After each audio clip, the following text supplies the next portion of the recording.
we have a subject that's quite near and dear to my heart because I've had a lot of experience with it lately.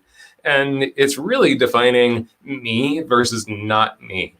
So I want this to be a very interactive class because especially since we don't have a guest tonight. Hi, Sonja. Nice to see you. Shirley, thanks for being here. Hi, Andrea. Cindy. Oh, hey, Cindy.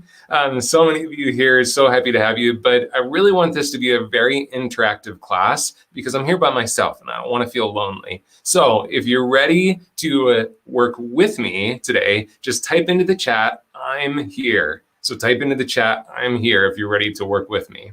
But what we want to do this afternoon, this evening, wherever you're watching from, hi, Kelly, wherever you're watching from, we want to dig into this topic of authenticity. What is me and what is not me?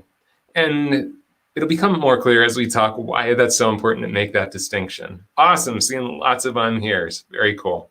Thank you. So if you think about what it's like to be truly authentic, and I'm sure that each one of you, even if maybe you're not feeling the most authentic in your life now, there's probably been a time in your life that you feel the most authentic. And thank you guys. I'm seeing that I'm here's rolling. I appreciate that. Think about a time in your life that you were the most authentic. You just felt like, yeah, I'm being so truly me. Maybe it was even childhood. And in that space, if you think back to how that felt to be truly authentic, there was probably a sense of joy, a sense of peace in who you were, a sense of fulfillment. And those things happen because we're in a place that we're not trying to be something that we're not, which can be challenging. Awesome. Sonja or Sonia, I'm not sure how you pronounce it. You're saying, right now I feel me. That's so beautiful. I'm glad. And bravo to you that you're feeling that way, because there's lots of people out there that are not. And that's a big part of coaching. But we find ourselves in better relationships too when we're in our authenticity. So if you think about the times when you felt inauthentic, you feel like you're living from that space of, I am not being authentically me, think about what that feels like. And I think that you're probably going to tap into some stuff that doesn't feel very good. So for me, at least, it feels very lonely. Even if I'm feeling like I'm fitting in to the group I'm trying to fit into, I still feel kind of lonely because I'm not being true and authentic to myself. And so we start to get this mental struggle that our purpose isn't clear. Why we're here is not clear. And there's a basic human need to feel purpose, to feel presence in our purpose. And so if we're not being our true authentic self, it's really difficult to get into that purpose. The one thing I've personally experienced, and if you've experienced this, I'd love to hear in the chat if you've experienced this, but in my pieces of my life that I've been my most inauthentic, the place where I'm farthest from my authentic true self, I have experienced some really major physical challenges. Like I've actually had things within my physical body start to come out in pain. I had my throat I had a huge struggle with my throat a couple of years ago. And it was because I was not living authentic. Robbie, yeah, you're saying sometimes you feel like an actor on a stage. And I think I'm sure many of you can kind of relate to that sensation where you feel like you're just kind of going through the motions. You're kind of living out this act that you feel like you should. Cindy's saying, I feel like I'm being a fraud when I'm not my authentic self. Yes, and that's exactly where we're going to go today, is talk about that. So let's start out just with the first thing that came up, because a word came up that I think should really be struck from our language.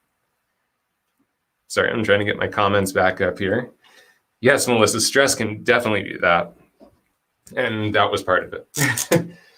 There is a word I'm going to write up here for you that I think that we should try to erase from the English language. My wife knows exactly what this word is going to be because we talk about it all the time. And it's should. And our friend and coach, Lynn Christian, she always tells us, stop shoulding all over yourself.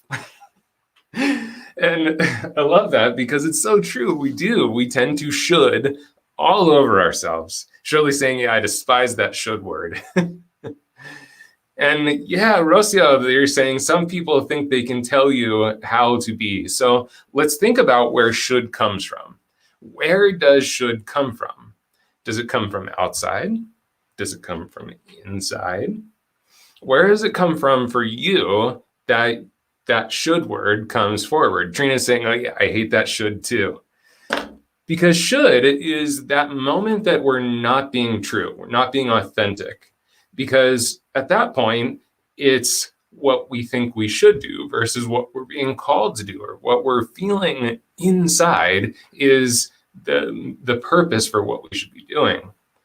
So very often, the should comes from inside, but where did it come from initially? It came from what we've been trained or what we've been taught. So if you think back, and I don't know how many of you might have seen the episode where we talked about communication, but communication is a great example of where we were told so many shoulds. Because as a baby, you are born with a certain mind. You are born with certain synapses and things that connect together, and they form part of who you are and how you communicate with the world. So let's say you're a high I. And if you're not sure what I'm talking about with high I, you can go back and watch our communication video. It's on the Facebook page and on the YouTube page. You can go to the archives of Wellness Wednesday. But a high I personality type, which we have a lot in the salon industry, is kind of the party planner. They're the big energy that just loves everybody, wants to hang out with everybody. And of course, we attract a lot of that within the hair industry because that's kind of what we do. But that high I personality type, that high I communication style, very often, as they're starting to grow up as a child, because they tend to be a little bit louder, a little bit more like life of the party, what are they always told?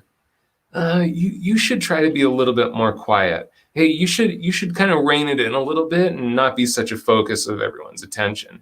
You should. So we start to be told to do something different from what our natural inclination is. Now, yeah, Robbie's saying outside people knowing it all, right? And so in that moment, what that parent or what that teacher, what that leader in that person's life is not understanding that they're doing is they're starting to teach that person that they should try to be something other than what they truly are. Surely, yes, you should use your indoor voice. That's probably exactly what they're being shared. So in that moment, we're not trying to hurt that person. What we're trying to do is we're trying to maybe help them to be more accepted by the community, which acceptance is a big, big aspect of the should. But we're trying to help them. But what we're in turn doing is also shutting down a part of their true self. So what we teach a lot, let's say within a communication style, or just from, I don't know if any of you have heard of the Strength Finder test, but it's a fantastic book also, the Strength Finder. And in the Strength Finder, and what we teach in this communication course is that it's not about becoming something you're not. Because everything that we are, every personality type, every essence of our communication style, every essence of our strengths as a human being also have a bit of an Achilles heel to them. They also have something that's going to maybe kind of bump up wrong against other people, or it's going to maybe serve as a boundary within our life. So instead of trying to become something that we are not, we choose to manage the challenges of that. So Jonathan saying, this is sounding very Scientologish to me. I don't know much about Scientology. So if it is, great. This is a great message. But to that person that is trying to adapt to a certain communication style, it's about finding what is the strength of that essence that you truly are, and then manage the challenges that come with it, instead of you should be something different from what you are. So if that's making sense, type makes sense into the chat. Yeah, Robbie, absolutely. Just do you. And the fact is here's the thing. Even if that child didn't learn to maybe be a little more cautious in certain environments, the strengths that they have, if they focus just strictly on the strengths that they have and not trying to fit in, what's really going to happen? They're going to find their crew. That's what's going to happen.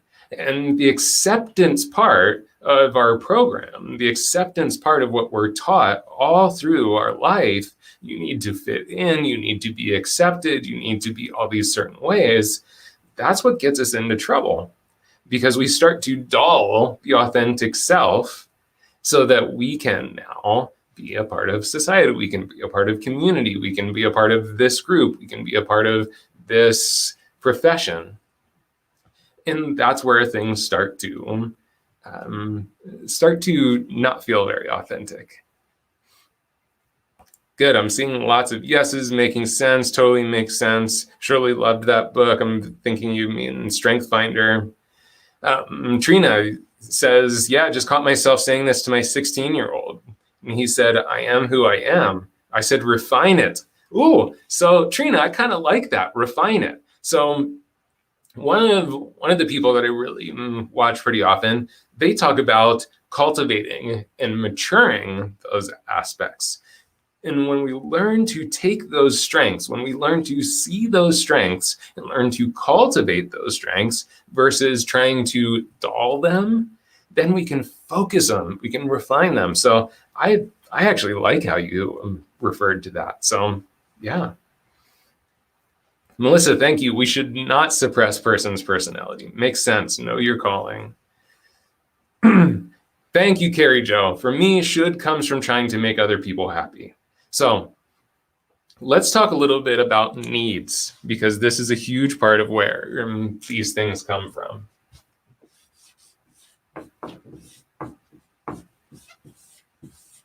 So within us, we have basic human needs. There is a group called the Center for Nonviolent Communication. You can go online and you can look up the Center for Nonviolent Communication, and it's a beautiful, beautiful principle, because the Center for Nonviolent Communication, what's at the heart of everything is that what everyone is doing is trying to get their needs met. And we can maybe expand on that. We're trying to get our needs met. We're trying to gain pleasure. We're trying to escape pain. So a basic human need for many of us, Carrie Jo, is to avoid the pain of feeling like we're inflicting pain or bothering or affecting someone else's happiness. So we want to avoid that pain.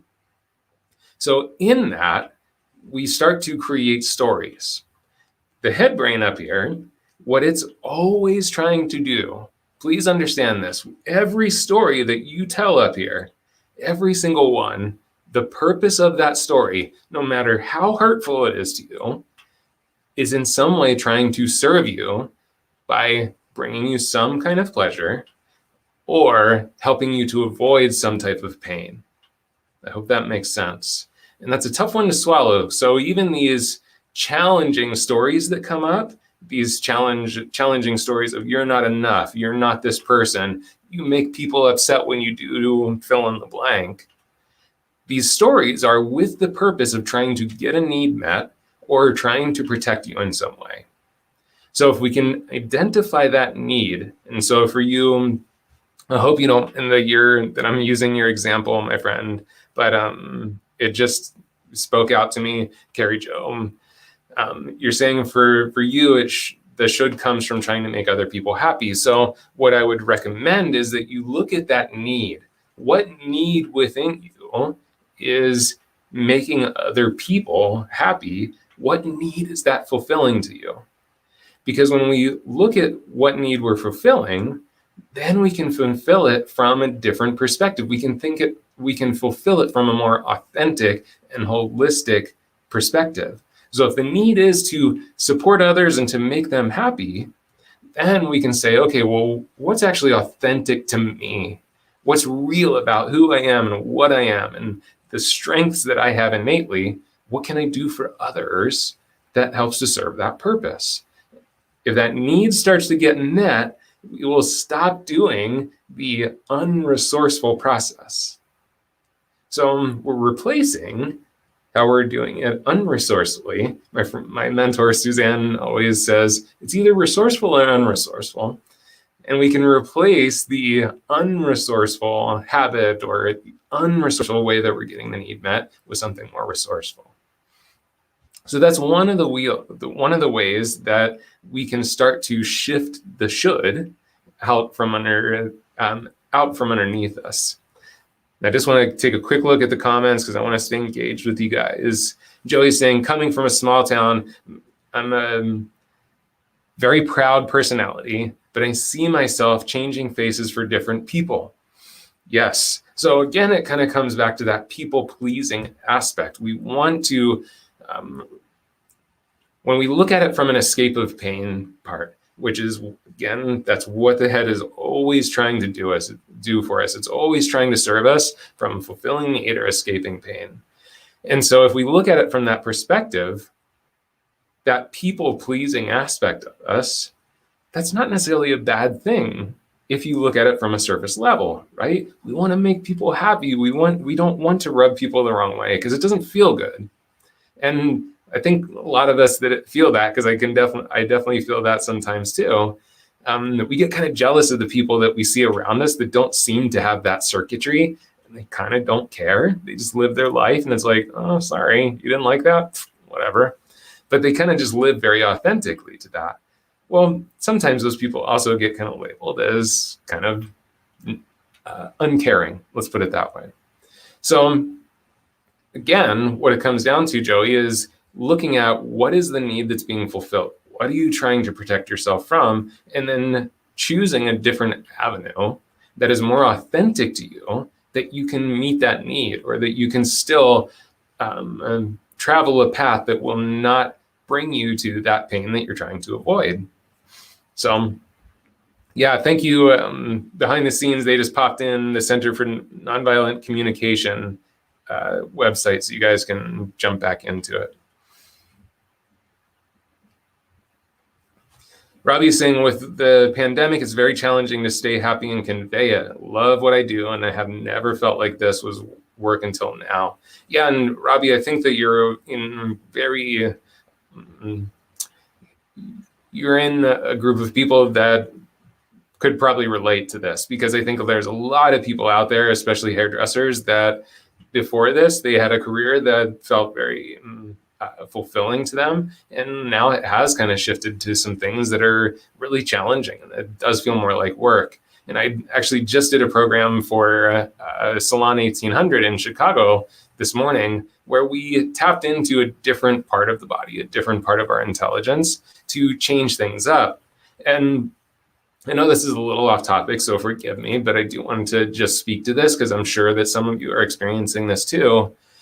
The big thing at this point in our lives right now, and actually this isn't really off topic because I think so many people are facing an inauthentic self right this moment because so many things have changed. So we're looking back to previous versions of ourselves, which is, I'm this certain hairdresser. I have this certain clientele. I do this certain type of hair. I work at this certain type of salon. And that was then. And so through COVID, through this last year, we were forced into a place of self-reflection. And we were forced into a place that we had to reshape who we are and what we do and how we do it. So right now we are becoming something totally fresh and something new. And our friend Shannon King posted this thing that I thought was so awesome. I think it was during an interview with Mickey Wright that he maybe said this, because it was a quote from him, from Mickey Wright. And it said something along the lines of, stop reopening the old salon and create a new one. And I know I'm totally off exactly what he said there, but that really rang true to me, because I think that as stylists, we keep trying to reopen the old version of ourselves, reopen the old version of the salon, reopen the old version of the clientele. And the fact is, things have changed, and change is scary. So if we're still trying to be that, It is actually perfectly on topic, because the pain that we are very much feeling is probably a sense of inauthenticity, because what we once were is not necessarily what we are now. So, Maggie, I'm glad that this showed up for you today. My friend Carla Naveau always says it showed up. I'm doing this class because you needed it. So thank you for being here and helping to create this class. Yes, and Hannah, to this exact same point, you're saying that the should can also come from old school ideas about how you have to be perceived as a professional. And again, I think so much has changed, especially within our industry. You're welcome, Robbie. Glad that hit home, Joey. But so much within our industry, again, has changed and shifted. And I think we have to look at ourselves and say, have we changed and shifted with it? Because again, so much of our old training of how we were supposed to be and how it had to look to be a professional hairdresser, to be a professional anything, has completely changed. I mean, think about this. 2 years ago, I would have never showed up in front of my work friends in basically just like a t-shirt and like my ratty jeans with my hair a mess. Well, COVID hit, and I love the photos that I'm starting to see of like the Zoom, well, not just starting to see, that we've been seeing for the last year, of Zoom calls of these people that are like all professionals in their squares, and they're like sitting there eating their breakfast, like milk's dripping down their chin, they've got their pajamas on, and they're doing a work meeting. So the definition of what is professional, what is not professional, what is okay and what's not okay, all of it has been completely disrupted. And that's uncomfortable. That's uncomfortable for a lot of people that have been holding on to those ways for a long time. And so this disruption, again, it gives us this opportunity now to reshape and to revive. So, who, me? Yeah, Sammy, I saw you at the breakfast table that one day. Shirley's saying she loves how the salon has changed. It stays cleaner, not picking up magazines, removing coffee stains, concentrating on hair. Yeah, so celebrating how that has changed. So one of the things I also wanted to touch on today in this conversation is that sense of imposter syndrome. How many of you out there, just type in the chat, have faced the sensation of imposter syndrome? Captain Crunch, yeah, I bet that's what you eat. Awesome, Shirley, it shot me out of a rut. Oh my gosh, Jerry's saying, I don't even put pants on for Zoom. Well, the thing is, Jerry, I'm not going to tilt this camera down because I'm in my skivvies. No, I'm just kidding. I'm actually not. I do have pants on, but I do actually have I love that I can do hair shows with my slippers, my dirty slippers on. I probably shouldn't have showed you that. But who out there has felt that sense of imposter syndrome? And if you don't know what I mean by imposter syndrome, because maybe you have felt it, but imposter syndrome is that sense that you're trying to be something, but there's something that's telling you, but wait, you're not that. There's something that's coming up in the back of the mind that goes, well, who are you to be that person? Or you don't have the qualifications, or you don't have the right to be this thing. Yeah. Michelle's saying yes. Shirley's yes. Robbie's saying yes. Cindy loves Zoom calls. Yeah, I know. I got this. Let's not go back to not doing Zoom calls. It's so much easier. Brianna saying yes. Awesome. Good. I'm glad you guys are saying yes, because if there would have been no yeses, Cindy's saying yes, felt imposter syndrome, I would have got a little worried, because I definitely have felt this. And so there's a couple questions to ask, because what we've seen is that there's different versions, there's different ways that we kind of face this imposter syndrome. Miss Zombie Angel saying, oddly, the pandemic made me better. I'm more positive, more motivated. Yeah, that's awesome. And I actually kind of feel the same way, to be honest with you. But that imposter syndrome, there's a couple of versions of it. So there is the imposter syndrome that might be serving you, because the imposter syndrome that might be serving you is that voice that's saying, you're trying to be something that you are not. There's that voice within, and we'll talk about how to distinguish between these two, because the voice within that comes forward and says, you're not this thing, but it's coming from a place of trying to serve you. That's one version of that imposter syndrome. The other part is the unresourceful aspect. And that's really that place that maybe you're already that person. You're already being that person. You've always been that person. But there's something in the back of the mind that tells you don't have the right to be, or you shouldn't be, and for some reason. And that imposter syndrome, the two places that it can come from,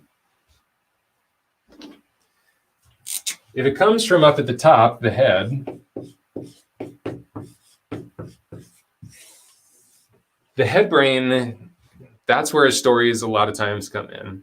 And often the imposter syndrome that comes from head brain is that challenge of you are actually being who you are, but it's telling you some story that was built from somewhere that you learned because you didn't grow up with it, or sorry, maybe you did grow up with it, but you were not born with it.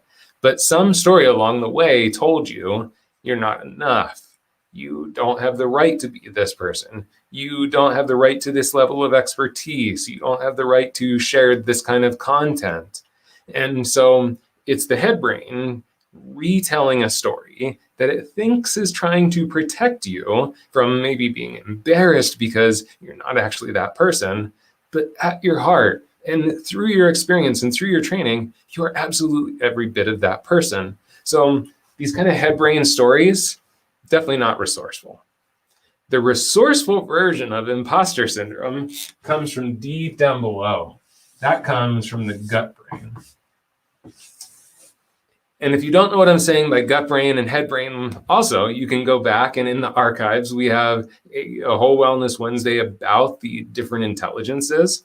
And also on my social media, I've been sharing lots of information about the different intelligences. Just last week, I posted one about the heart brain. Before that, we talked about the gut brain. This week, we are going to talk about the head brain. So you can check in with that on my social.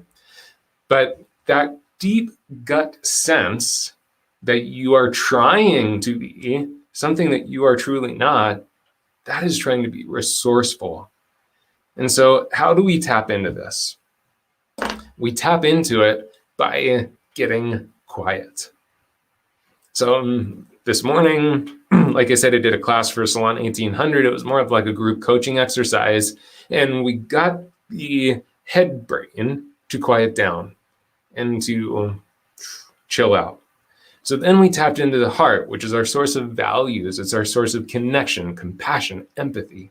And then we tapped into the gut brain, which is our sense of very true, deep sense of self. It's also our source of motivation, our source of intuition.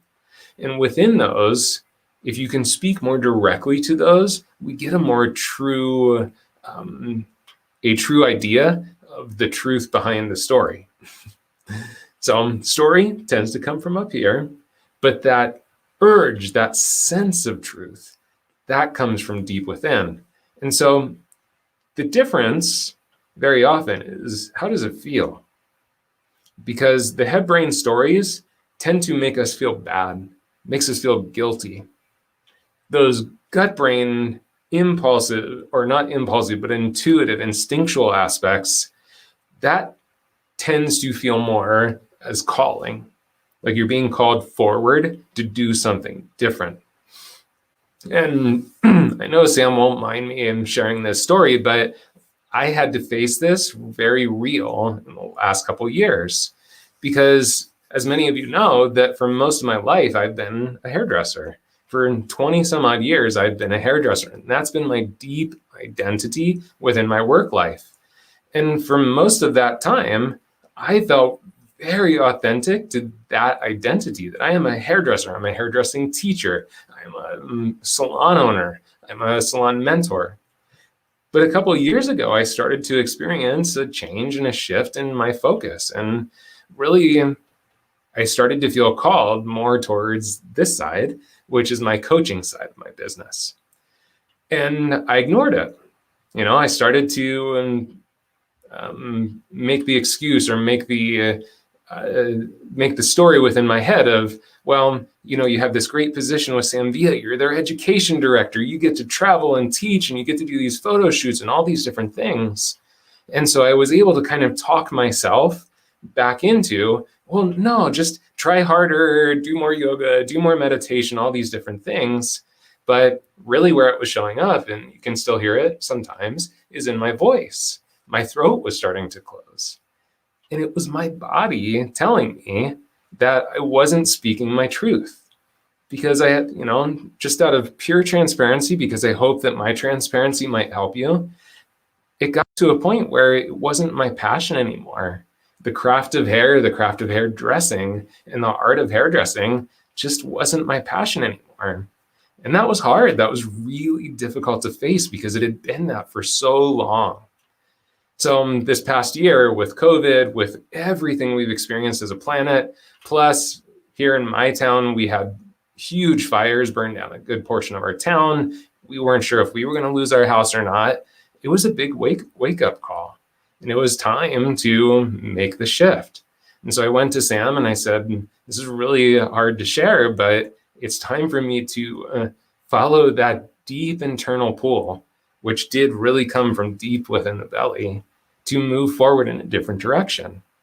And I have to give Sam huge credit, because the first thing he said after I shared with him that I was going to step down as education director and focus on coaching, the first thing he said was, I have so much respect for you. And I just really honor your courage to step forward and have this conversation and to follow your passion. Like, that's huge, because I was such a significant part of his leadership team. But his first thing was to honor the fact that I had stepped into what I know is my purpose. So I can tell you now, it's 3 months into January, or three months into 2021, with my focus really being on coaching. And I think you can go back probably 3-4 months and listen to one of my videos. You're going to hear a completely different sound in my voice. It still is a little rough and it still gets choked up a little bit here and there, but it's actually changed quite a bit. And it's because I feel like I've finally listened to that internal voice that was almost beneficial imposter syndrome saying, you're just not this person anymore. You've changed. And I think that so many of us, and thank you guys for the support in the chat, I see guys, but I think so many of us are experiencing this right now, where through this last year, we have changed. We have become something different. And it's challenging. It's hard to face that. It's uncomfortable. So I'm just kind of expressing this because I hope that by looking at this from a different perception, that it's not always just head story, that sometimes it is deep inside of us signaling ourselves to be called to something different. Maybe it might help you to identify with it too. Thank you guys. Most of you did notice. Awesome. Hi, Nancy. Good to see you, my friend. So I'm just kind of checking back in on our comments here because I want to make sure I stay in touch with you guys. Awesome, Robbie. I'm so glad that you're open 100% and you're loving just recreating yourselves behind the chair. Shirley saying she was the flaky artist type when younger, but money. And hair replaced that creativity by painting, sculpting. Yeah, so you found something that really needed that support within you. Surf's up, Sam. Yeah, I'm with you. So what do we do to start to overcome and to shift from this not me and this me? Because this is really the important part, is what do you do about it? Because it sounds like you guys are on the same page with me. So first thing is taking the leap to release the part that's not you. And I think this is, again, kind of with my own story, this is probably one of the most challenging parts, because it may have been something that has been you for such a long time. And actually, I'm going to have a great guest on in 2 weeks. Her name's Shelly Bean. She calls herself the mindful misfit. She is a coach and she's a hypnotherapist and she's a mentor. And she really went through a life of feeling like she was always the misfit. And now she supports people in coming full into their misfitness. We're going to have her on in about 2 weeks, and she's going to talk really in depth about this. But having that courage to step out of the part of you that's not me. Because when we start to take away the things that are really, yes, Samantha, take that giant leap, right? Take that leap and take out what isn't serving us. It gives us so much more room to do the things that are serving us. Had a great conversation with a coaching client today, and I can't share any details because of confidentiality, of course. But in the conversation, they have these big goals of what they want to be and what they want to do. And so the first thing we did is we took a look. Out here on my whiteboard, we just put up everything that they are right now, everything that they do, everything that they put their time and energy into. And we started to look at what are the things you are putting so much energy into, but maybe aren't really you. Maybe they're not really supporting you any longer, because we only have so much energy. So if we want to develop something about ourselves, if we want to develop that most authentic part of ourselves, we have to create space for it. And that starts with being okay with saying, this friend group is no longer me. This career path is no longer me. Maybe it's this salon is no longer me. This way of doing business is no longer me. This certain clientele is no longer me. And that's a tough thing to let go of, right? Especially when it's financial, because we've been told not to. We've been told to protect that. The other thing is to, Katie, find your peace and your true passions, for sure.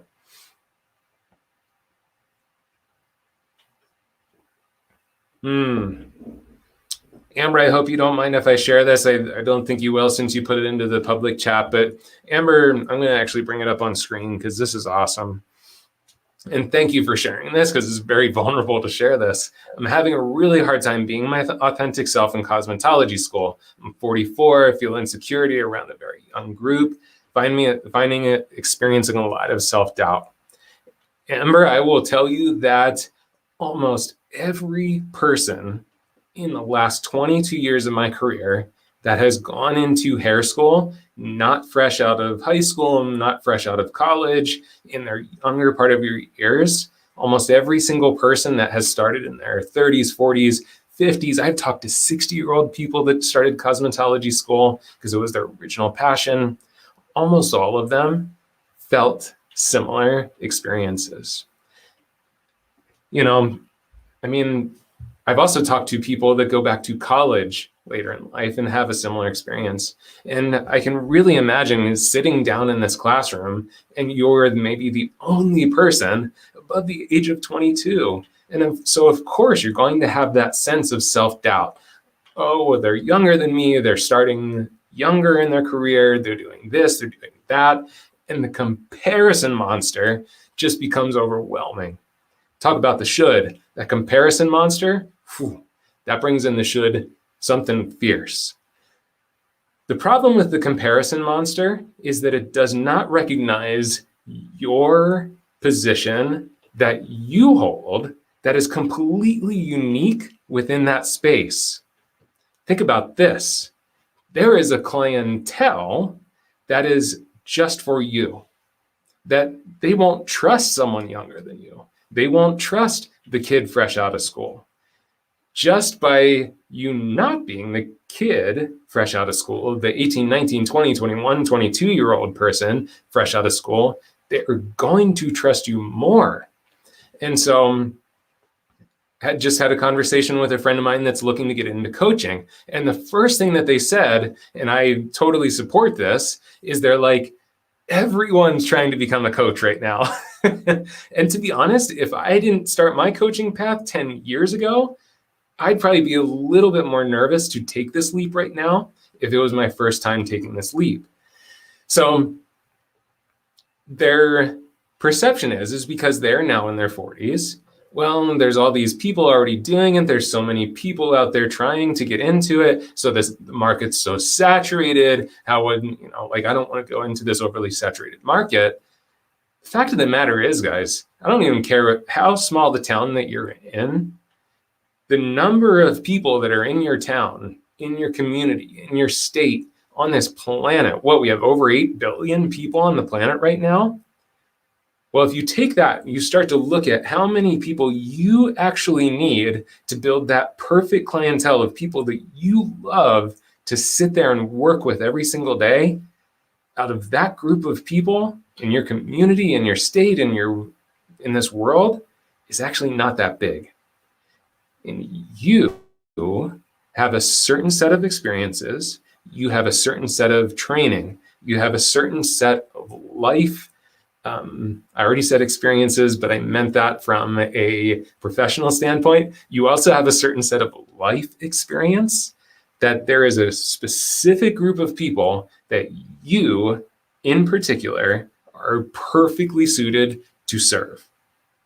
That's as a hairdresser, that might be as a coach, that might be as whatever you are being as your profession. But we have to understand that, yes, there are so many. And especially, I don't want to understate the fact that, like, sitting there in that classroom, you're the only person in that group that is who you are, could really feel like, oh man, am I out of place here? Like, should I not be here? I'm here to tell you it should be the opposite perception. You have an opportunity because you are a unique person in that group. And I hope that makes sense. So now you have to find what is that perfect, unique niche for you that you can be so perfectly unique, so accurately yourself, that when people experience that, they feel that, they won't even blink at signing up to be your client. Cool? Thank you, Amber. Yeah, Sandra, the clientele grows older with you and they teach you so much.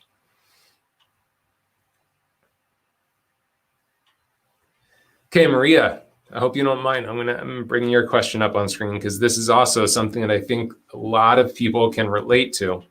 So I'm feeling out of place, sometimes don't know what to give my energy to, also feeling that the knowledge, the value in the things that you do, not feeling like you're advancing in your career. So very similar answer to Amber. So feeling out of place, I think, is again, it could be in head brain story. It could be a should or some kind of story from the past, or it could be a deep thing inside of you saying you're not doing the thing you're supposed to do. And it's going to take you sitting with that and taking time with that for you to see what that might be. And not knowing what to give your energy to is focus is spread too wide.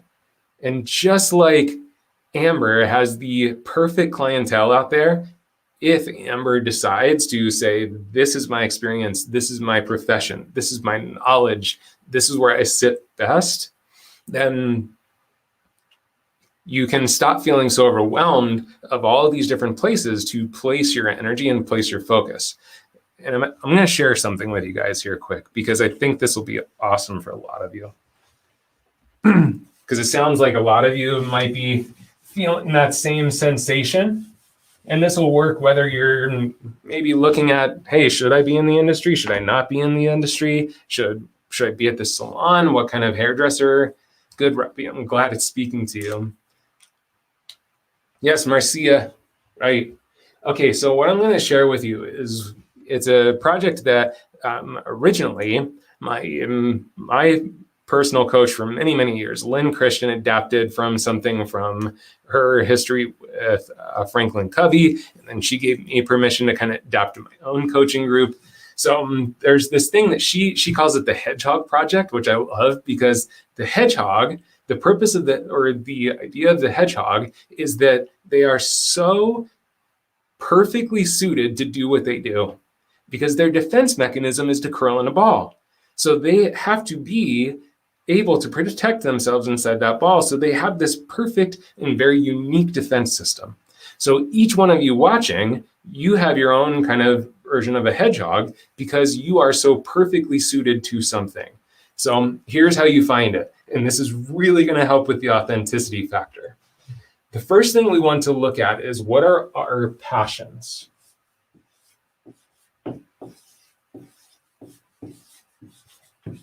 And you can write this down if you have some paper around. If not, I'll make sure I'll give you guys a second to take a screenshot of this. But the first thing you want to explore is, what are my passions? What am I most passionate about? And I had to do this when I was making my own transition and figuring out what's next for me. So I had to think about, like, okay, what am I passionate about? One of the things I've always been passionate about as a hairdresser, as a coach, is I love connecting with people. I get so passionate. I hope you feel it through these Wellness Wednesday programs, but I get so passionate to just connect with you and communicate with you. So I know that one of my passions is that. So from your passions, just write down everything that you can possibly think of that you're passionate about. I'm passionate about art. I'm passionate about people. I'm passionate about food. I'm passionate about wine. I'm passionate about music. I'm passionate about motorcycles, photography. Like, just keep brainstorming and don't care if it makes any sense to what you're trying to figure out. That's the hard part, right? So, big picture. The next thing that you're going to look at, Michelle's saying art is her passion, and you are one of the best artists I know. From passions, you want to start to look at what are your talents. So these are your innate talents that you are so incredibly good at that you don't even know you're good at it. And that's one of the things they talk about in that book, The Strength Finder, is so often your talents and strengths that you innately have, you are so awesome at it that you don't even know you're good at it because you've always been good at it. You've always been that person. And so one thing, hi, Carlo, I'm glad you're here, even for the last few minutes. This is a good part too. You'll like this. So your talents, one of the things I'd recommend is that you actually implore maybe one of your parents, ask your dad, ask your mom, whoever you're closest to, what am I really good at? Like, what have I always been great at? And start listing them out. And maybe those talents are as simple as, I make people feel good. Maybe you've just always known how to make people feel good. Maybe, and back to my beautiful wifey, Michelle, she said one of her passions is art. I would also put it in this category of talents because she's fantastic at it. So just again, with no purpose, write out everything that you feel like you are most talented at. Next, look at needs within our world. So these are the needs that you are, actually, sorry, I'm going to pause there. Don't say that yet. These are the needs of our world as you see them. So big kiss to you in Portugal, Sandra. These are the things that you look out and you see around you that the world needs. So when I look out around the world, I see lots of people needing someone that they can talk to on a weekly or sometimes even daily. I'm texting with my coaching clients, but I see a need for people to have someone to go to that's not going to judge them, that isn't going to try and enforce their own answers on them. I saw a need in this world of people that are making transitions in their life from things that maybe they're good at, but they're feeling called to a higher purpose. So I started to look at what are the needs out there of the world that I see through my eyes. So this isn't necessarily world news needs. This is, what do you see is needed in the world? At this point, start to see where your talents match up with your passions. Maybe there's actually things like my wife, Michelle, she's at art. Again, I would say that she is very passionate about art. She's also incredibly talented at art.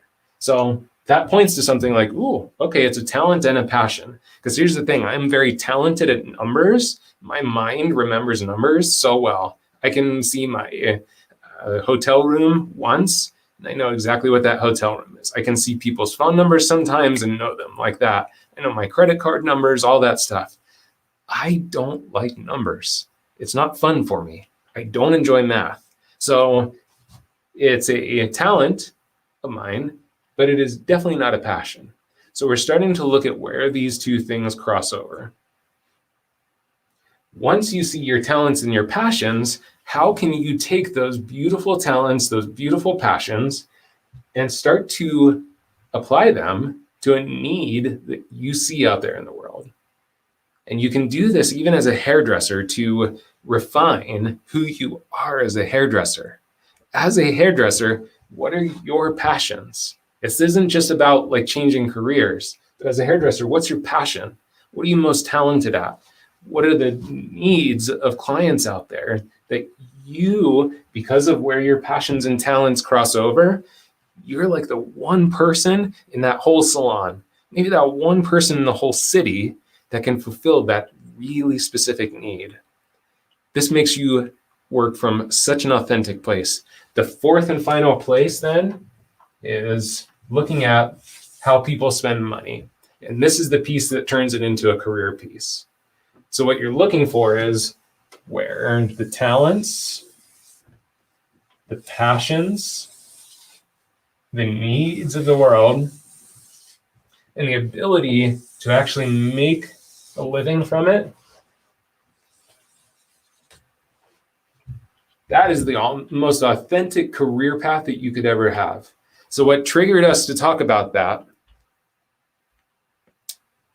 I'm sorry, Maria, I almost called you Marcia, but there was another Marcia on here. So Maria, you asked about focus, not feeling like you're advancing in your career. Most likely it's because one of these, maybe even this, is out of whack. The focus is not there. That true authentic self within your career is not present so that you can refine your focus. This is something that I'll be honest with you, I always want to be transparent with you guys, even within my own coaching business, where I'm heading with my coaching business. This is something that I'm still working on sometimes because I have so many ideas. I know where my talents and my passions are, but I see so many needs. And, if you are open to it, there are so many places where this can happen too. So right now, I've got a lot of these and I'm still refining that so I can be focused.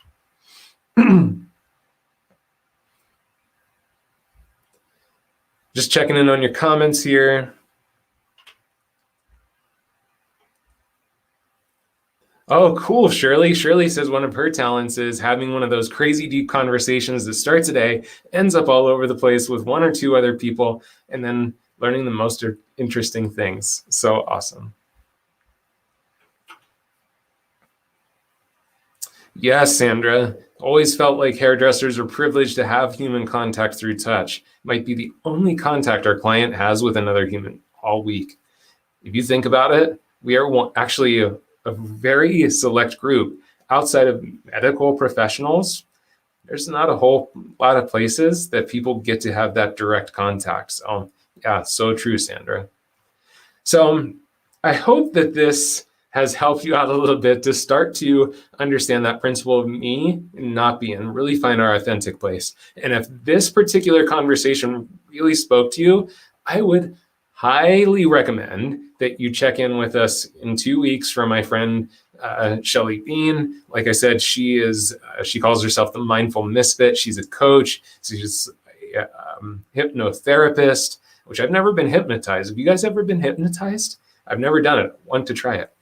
But she's also a mentor, and she's going to be talking about her experience and how she coaches people to really just step fully into that place of like, you know what? Yeah, I'm an outsider. I'm a misfit. I'm a unique person, and how to really own that. So I think you'll really enjoy that. And next week, I actually mentioned Lynn Christian earlier.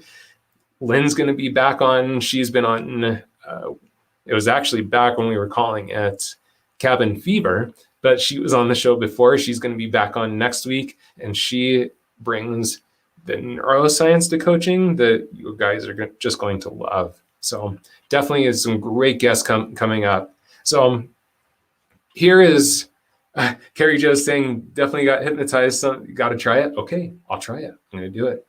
So lots that you hopefully are walking away from this chat with, and I'm sure that the brain is kind of, for some of you, just kind of going into overdrive of wanting to make these changes, wanting to make these shifts. The big piece, y'all, is to not turn this into a monster project, into something overwhelming. Big changes happen in small steps. I don't know if you've ever heard this quote, but things happen slowly. Things happen slowly, then they happen suddenly. And that's the way change happens. So just take something, if you're like, you know what, this is something for me personally that came up just a couple of weeks ago. I grew up being this little punk rock skater kid, and I haven't listened to punk rock music in so long. Like, I kind of got into this one world of mine and this one world, and I forgot about this inner punk rock kid. And so I was like, you know what? I'm gonna start listening to punk rock music again. And just that one little thing that I started to do for myself, it's amazing how it brought me more into my authentic self. That's why I'm kind of wearing my punk rock gear today, like my hoodie and my cutoff jean jacket. And it's not very punk rock, but anyway, just one little thing that you can do for yourself to bring yourself into your authenticity starts to make the shift. My coach, Lynn, again, that's going to be on next week, she talks about it as magnets. And right now, those two magnets are so far away from each other. And each time you inch those magnets closer, that attraction becomes stronger and stronger until all of a sudden, they snap together. So that's what we need to do, is just start to inch those magnets closer and closer. Carrie Jo, send me a message through Facebook. I'll send you a playlist. Shirley, the brain is whirling. Whoa, I can't believe you just said that. Whirling and twirling has been coming up all day long. So I'm going to have to look into that for myself.